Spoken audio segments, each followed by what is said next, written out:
Assalamualaikum warahmatullahi wabarakatuh. Perkenalkan, nama saya Nikmatul Iza. Saya merupakan CGP Angkatan 9 dari SMK NU Al Barokah Babat, Lamongan, Jawa Timur. Pada video kali ini saya akan menampilkan tugas demonstrasi kontekstual mewawancarai dua kepala sekolah tentang pengambilan keputusan berbasis nilai-nilai kebajikan sebagai pemimpin.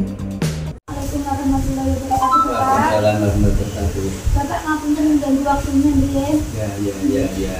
Bapak ini terkait tugas saya sebagai calon guru pembeda angkatan 9 bahwa ada tugas untuk mewawancarai minimal 2 kepala sekolah Bapak tentang pengambilan keputusan seperti itu, di mana yang saya pelajari Bapak bahwa suatu permasalahan itu bisa dikategorikan antara dilema etika ataupun rujukan moral seperti itu. Kalau rujukan moral itu nanti mengarahnya ke ranah hukum seperti itu Bapak. Mungkin bisa kita mulai Bapak? Ya, terima kasih. Soal pertama Bapak, selama ini bagaimana Bapak dapat mengidentifikasi kasus-kasus yang merupakan dilema etika atau kasus tersebut termasuk rujukan moral? Ya, kaitannya yang pertama dilema etika. Karena keputusan itu sangat penting bagi sekolah untuk baik itu menangani persoalan yang ada maupun hal-hal yang berkaitan ketentuan yang akan dilaksanakan sekolah, khususnya permasalahan dengan pengambilan keputusan, ya, hubungannya dengan rujuk etika kan gitu ya. Ya memang di lapangan itu ada dilema gitu ya. Satu sisi demi keberhasilan sekolah itu harus berani mengambil keputusan yang dalam arti keputusan itu untuk diperdomani bisa dilaksanakan dengan sebaik-baiknya. Sisi yang lain kadang-kadang berbenturan dengan etika atau berbenturan dengan kebiasaan yang ada di sekolah.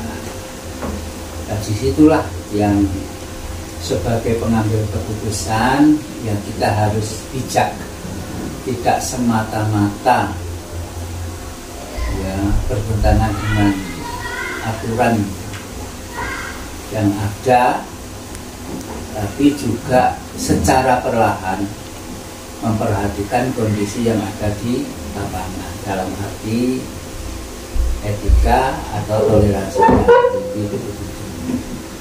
Sebab kalau sekedar etika dalam arti normatif aturan kaku dan biasanya juga tidak bisa laten pelaksanaannya, berapa asem atau ya boleh dikatakan kalau sekolahnya terlebih masih berkembang, jadi ya masih perlu adaptasi. Nah, adaptasi itu menuju ke aturan bisa disiplin dengan baik, memenuhi aturan, tapi sisi yang lain juga bisa memaklumi kondisi yang masih berkembang, yang banyak kendala yang harus kita ambil keputusan berbeda dengan satu sama yang ini yang harus kita pahami. Jadi disitulah sebagai seorang pemimpin yang bijak dalam arti satu sisi menegakkan aturan, tapi sisi yang lain dalam terapan aturannya itu juga kondisi. Terima kasih Bapak. Ya. Bapak di sini sebagai kepala SMK NU Al Barokah, Mbak, mungkin bisa dijelaskan atau disebutkan satu permasalahan konkret mungkin yang pernah Bapak tangani seperti itu. Sekolah kita di SMK Al Barokah. Yang SMA Barokah itu di sini berada di pondok pesantren. Pondok pesantren berarti terlebih kesatuan yang ada di kegiatan SMK itu kadang sendirian tapi kadang bersama. Contoh upacara upacara kan kita menyepakati setiap minggu pertama upacara, minggu kedua apel. Apa yang terjadi ya, karena keberadaan upacara itu manfaatnya besar kali ya, satu sisi timbal balik sekolah bisa menyampaikan apa yang perlu diketahui secara kebersamaan, maupun juga hal-hal yang terjadi di lapangan yang perlu disampaikan waktu upacara secara bersamaan.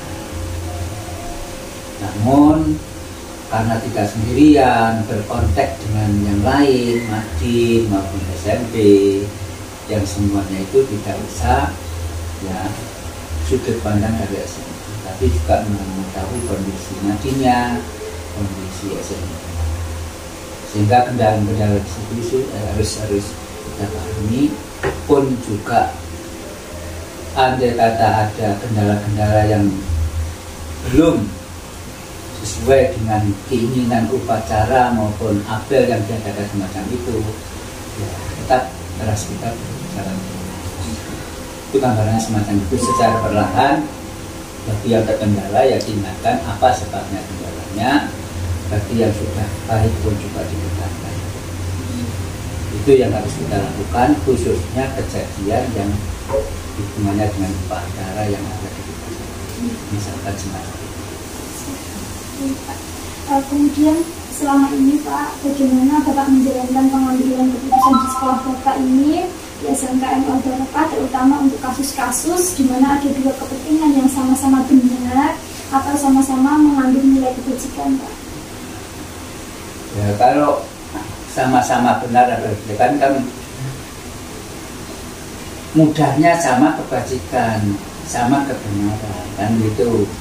Ya kita lihat mana yang lebih terbesar, ya kebaikan yang diperoleh dari dua hal itu sebagai satu perusahaan. Kalau manfaatnya lebih besar A misalkan daripada B, ya kita ambil yang A, yang B besar baiknya daripada demikian pula kalau misal A dengan B, kebaikan kan tidak selalu mengurus kebaikan, mungkin ada berpeluang dampak yang negatif. Mana di antara dampak yang negatif itu akan membuka peluang di antara dua itu. Kalau ada dampak peluang yang negatif, sudah barang tentu lebih cenderung menghindari dampak besar negatif daripada memilih yang baik lebih baik. Gitu ya. Jadi misalkan B itu resikonya 80, tapi baiknya itu 50. Kemudian A misalkan baiknya itu 70, ya resikonya 50, ya kita lebih baik ambil B karena resikonya 80. Itu kalau ada hal-hal yang sama ya berkaitan sama baiknya, potensi-potensi kualitas kebaikan maupun peluang kejelekan itu pasti berbeda, tidak selalu sama. Berarti di sini bisa saya simpulkan ya Pak, bahwa kita lihat mana yang lebih banyak manfaatnya. Ya. Tidak lepas dari melihat masalahnya juga tadi. Selanjutnya Pak, ada langkah-langkah atau prosedur seperti apa yang biasa Bapak lakukan selama ini dalam pengambilan keputusan, Pak? Ada langkah-langkah. Sebelum keputusan itu diputuskan, langkah-langkahnya kan apa keputusan yang akan kita putuskan, itu kan melihat input masukan-masukan yang ada hubungannya dengan yang akan diputuskan, sehingga harapannya keputusan nanti tepat sasaran. Setelah jadi keputusan kan itu ya disosialisasikan untuk dilaksanakan keputusan itu.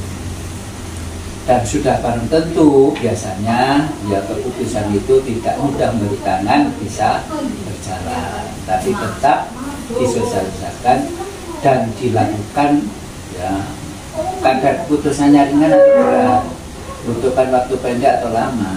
Kalau misalkan berat dan lama, ya secara bertahap kita lakukan kita lakukan dan tidak menutup adanya dampak yang masih menjadi kendala pelaksanaan keputusan, tapi diselesaikan secara bersama.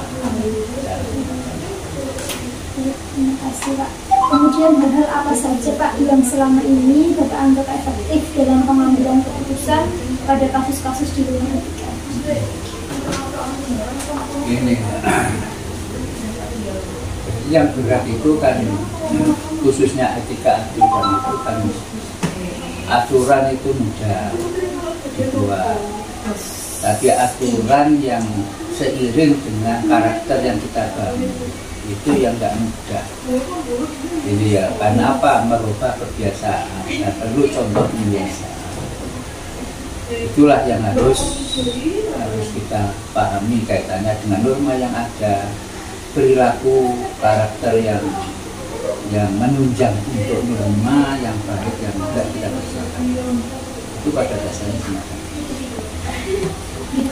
Berikutnya Pak, ada hal-hal apa ya Pak yang merupakan tantangan dalam pengambilan keputusan pada kasus di luar etika yang Bapak temui Pak? Jadi tantangannya itu kan aturan pelaksanaan tidak semulus itu. Sehingga di situ kalau ada norma etika yang sifatnya normatif maupun tidak normatif yang kita wujudkan, itu pasti ada pelanggaran. Nah, menangani pelanggaran inilah yang persuasif dan edukatif. Persuasif edukatif artinya mengenak sasaran, tapi ya tidak arogansi atau tidak brutal, ya. Jadi sifatnya itu ya, persuasif lah, ya. Jadi bujukan, ya, semacam reward tidak reward semata, tapi reward itu mengarah untuk perbaikan yang hubungannya dengan pelanggaran etika. Jadi Pak, mungkin Bapak memiliki tata kelola atau jadwal tertentu dalam sebuah penyelesaian kasus di rumah etika. Apakah Bapak langsung menyelesaikan secara spontan di tempat atau memiliki sebuah jadwal untuk menyelesaikannya? Bentuk atau prosedur seperti apa Pak kira-kira yang Bapak jalankan? Jadi yang jelas menangani masalah itu ya, karena ini sifatnya normatif etika yang ada di kelembagaan, itu juga diselesaikan secara bersama dan tahapan. Jadi bersama, misalkan kaitannya anak yang nggak masuk, awalnya kan dari guru yang mengajar, diteruskan wali sampai tidak ada perubahan, itu ya kita akan tindak lanjuti kenapa kita ada perubahan atau lain sebagainya. Ini kan nanti saksi-saksi peringatan, sanksi berbagai kualitas peringatan, bahkan dikembalikan orang tua, karena kasih. Sedangkan jadwal waktu itu ya bukan begitu. Ya kalau ringan bisa dalam waktu pendek, tapi kalau misalkan persoalan ini menyangkut anak-anak yang istilahnya dekat itu kan juga bertahap yang sesuai dengan hasil yang kita lakukan terhadap anak. Tapi paling tidak ya kita akan punya kalender dalam arti waktu untuk penanganan hal yang masalah. Itu kan ya mingguan atau 2 minggu sekali kan gitu ya. Jadi lewat upacara kan kita mentakzir atau memberikan sanksi peringatan. Kemudian selain itu juga ada penanganan yang sifatnya kalau mendesak ya segera diselesaikan, tapi kalau enggak ya tahapan dalam arti mingguan, 2 minggu sekali, 1 bulan misalkan gitu. Kan bisa jadi kalau akumulasi anak itu ternyata masih bangkang, biasanya di akhir tahun apa itu mau kenaikan kelas, ujian itu kan kita mengadakan visit ya untuk menyelesaikan persoalan itu yang sebabnya kita ketahui ternyata. Kemudian Pak, mungkin ada seseorang atau faktor-faktor yang selama ini mempermudah atau membantu Bapak dalam pengambilan keputusan dalam kasus-kasus di dunia etika? Banyak yang membantu. Otomatis mengidentifikasi persoalan itu yang kita minta itu kan secara nggak langsung bantu. Dalam arti mengklarifikasi dan melihat persoalan. Belum implementasi penanganan persoalan. Jadi kalau persoalan itu misalkan menyangkut guru, ya mohon bantuan guru. Kalau wali kelas, ya wali kelas. Kalau orang tua, ya orang tua. Kalau orang yang rupanya itu dekat bisa menangani bantu itu, ya kita minta itu. Jadi perlu kerjasama. Nah ini tadi itu secara jabatan ya guru, wali kelas, orang-orang yang punya kedekatan dengan anak yang bermasalah. Insya Allah kalau semacam itu kebersamaan ya kita akan lebih ringan dan persoalan itu insya Allah kita akan cepat selesai. Baik Pak, terima kasih. Pertanyaan terakhir Pak, dari semua yang Bapak sampaikan tadi tentang permasalahan yang sudah Bapak tangani ya, Bapak pecahkan, pelajaran apa sih Pak kira-kira yang mungkin bisa Bapak petik dari pengalaman Bapak tentang pengambilan keputusan permasalahan di dunia etika ini Pak? Pelajaran bukan materi pelajaran ya, jadi pelajaran dari persoalan kan gitu ya. Jadi pelajaran persoalan yang penting itu ya, memang dinamika di mana kita belajar itu kita mengharapkan adanya dinamika pasti timbul banyak persoalan. Bagaimana ya pelajaran dari berbagai persoalan yang ada itu tadi caranya diidentifikasi, kemudian dia ambil kesimpulan, dimusyawarahkan jadi keputusan, setelah jadi keputusan itu kemudian dilaksanakan. Itulah pelajaran yang paling berharga ya terhadap suatu persoalan. Jadi kalau model dan caranya semacam itu, insya Allah kita juga tidak mundur dari satu keberadaan situasi yang kita berkeinginan untuk maju. Kalau itu yang kita hadapi dan siap menghadapi tantangan yang menyediakan, insya Allah dinamisasi dan perkembangan keinginan yang dimiliki ini. Baik Pak, terima kasih atas waktu yang diberikan. Mungkin saya rasa cukup. Ngapunten, sudah memberi waktu lanjutnya. Selalu sehat ya Pak. Terima kasih. Mohon maaf kalau ada salah-salah kata dari saya. Ya, akhirnya wassalamualaikum warahmatullahi wabarakatuh. Terima kasih Pak. Assalamualaikum warahmatullahi wabarakatuh. Pak Haji, ngapunten mengganggu waktunya. Saya mohon kesediaan panjenengan untuk saya wawancarai terkait tugas saya sebagai calon guru pemula, yaitu tentang mengambil keputusan ya Pak.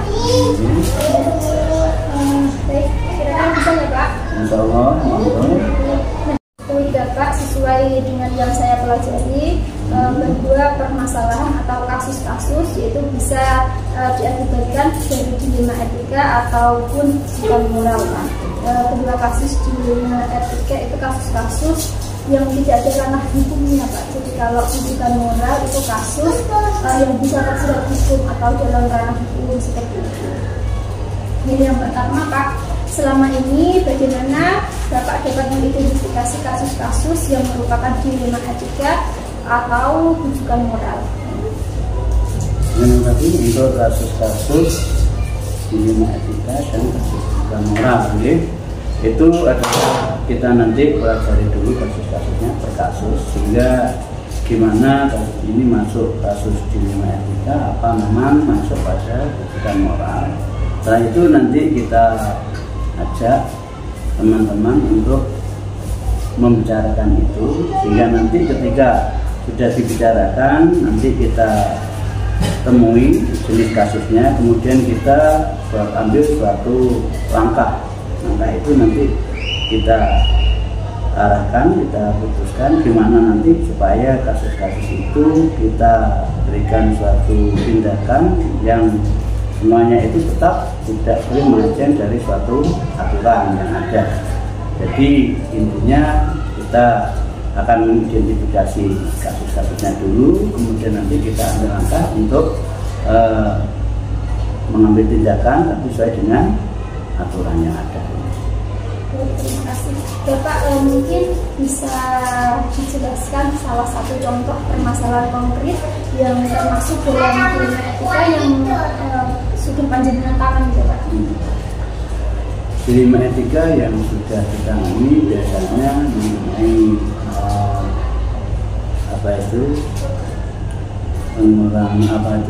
menindaklanjuti daripada guru-guru yang jamnya itu kan bisa dalam mengajar, sehingga nanti ranahnya kita harus pakai lewat and punishment sedikit demi sedikit gitu. Berikutnya Pak, selama ini bagaimana Bapak menjalankan pengambilan keputusan di sekolah Bapak, terutama untuk kasus-kasus di mana ada dua kepentingan Pak yang sama-sama benar atau sama-sama mengandung nilai kebajikan seperti yang sudah Bapak contohkan tadi? Ya, memang ketika kita dihadapkan dua permasalahan yang sama-sama benar dan kita ambil suatu keputusan itu harus paling tidak tetap didasarkan pada suatu aturan. Kemudian yang kedua, keputusan yang kita ambil itu adalah yang mempunyai risiko paling minim dan mempunyai manfaat paling banyak, baru nanti yang lain. Jadi kita ambil keputusan itu risiko yang paling minim dan manfaat yang paling banyak, sehingga nanti ketika kita bicarakan bersama-sama dengan pakar, KTU, itu nanti kita jelaskan supaya mereka itu juga memahami tentang itu, bahwa kita ngambil berdasarkan aturan dan kita ambil keputusan itu yang kita tangani dulu adalah yang bagaimana yang paling banyak membawa manfaat dan risiko paling sedikit. Jadi bisa saya simpulkan di sini Bapak ya, langkah-langkah atau prosedur yang biasa Bapak lakukan selama ini yaitu memutuskan atau menimbang yang paling banyak manfaatnya yang mana, yang paling minim resikonya yang mana. Seperti itu ya. Berikutnya Pak, hal-hal apa yang selama ini Bapak anggap efektif dalam pengambilan keputusan pada kasus-kasus dilema etika? Yang paling efektif dalam mengambil tindakan kasus-kasus dilema etika adalah pendekatan personal. Tapi sebelumnya kita dapatkan secara komprehensif, secara keseluruhan maka KTU dan guru-guru yang senior, sehingga nanti kita ambil keputusan itu, kemudian yang bersangkutan diajak bicara sehingga nanti tidak menimbulkan satu permasalahan. Jadi langsung tidak kita tekan gitu, kita ajak ngomong secara personal. Jadi ada pendekatan personal approach itu harus ada, sehingga nanti tidak menimbulkan permasalahan. Berikutnya Pak, hal-hal apa saja yang mungkin selama ini merupakan tantangan bagi Bapak dalam mengambil keputusan pada kasus-kasus dilema etika? Ya itu kadang-kadang itu ya permasalahan-permasalahan tetap ada. Dimanapun juga dalam satu hal menjalankan tugas itu permasalahan tetap ada. Biasanya yang paling banyak itu adalah permasalahan itu yang dihadapkan pada antara kenyataan dan kemudian hati nurani. Misalnya seperti hanya untuk pengambilan keputusan pada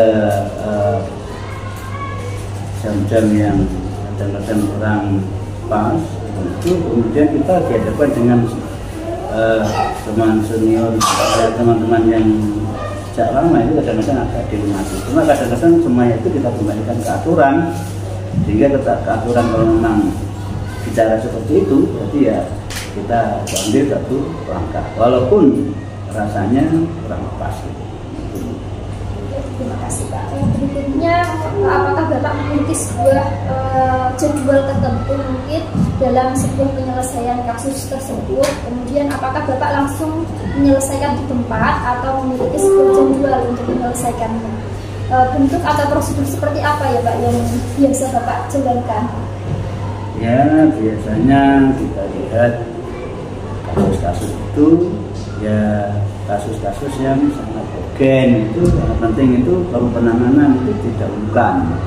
Kemudian penanganannya otomatis tidak di sembarang tempat. Masalahnya apa? Satu kasus yang ada itu harus diselesaikan dengan hati yang dingin atau kepala dingin supaya Pak nanti tidak menimbulkan permasalahan. Kita tidak ingin menyelesaikan permasalahan tapi muncul suatu permasalahan lagi. Ini yang tapi tetap kita ajak ngomong yang bersangkutan pada ruang tertentu sehingga nanti itu tidak ada guru yang lain itu tahu, karena Pak ini merupakan hal yang kurang pas sehingga tidak perlu diketahui oleh yang lain. Berikutnya Pak, adakah seseorang atau faktor-faktor yang selama ini mempermudah atau membantu Bapak dalam mengambil keputusan dalam kasus-kasus di Etika seperti yang Bapak contohkan? Ya, banyak teman-teman kita terutama adalah waka-waka KPU itu sangat membantu dalam penyelesaian dilema kasus etika karena Pak mereka adalah mitra kerja saya dalam mengambil keputusan, menganalisa kemudian melihat kenyataan nyata mengambil keputusan. Para waka KPU KPM itu selalu dilibatkan sehingga Pak nanti pengambilan keputusan itu tidak salah sasaran. Soal pertanyaan terakhir Pak, dari semua hal yang telah Bapak sampaikan tadi, kemudian pembelajaran apa yang Bapak petik dari pengalaman Bapak mengambil keputusan di dunia etika? Ya, pelajaran yang ada itu memang setiap kegiatan atau setiap sesuatu itu pasti ada permasalahan. Memang kita lihat permasalahan itu besar atau kecil, dan permasalahan itu ketika diselesaikan dengan baik, dengan kerjasama dengan baik dengan yang bersangkutan, kemungkinan tidak menjadi permasalahan lagi. Jadi kita tidak main diktator terus gimana gini. Masalahnya apa? Ini adalah menyangkut perasaan orang yang perlu dihargai dan juga menyangkut suatu stabilitas daripada perjalanan suatu organisasi. Terima kasih sekali Bapak. Mohon maaf sudah mengganggu waktu Bapak. Sekali lagi terima kasih. Saya mohon maaf apabila ada salah-salah kata Bapak. Amin.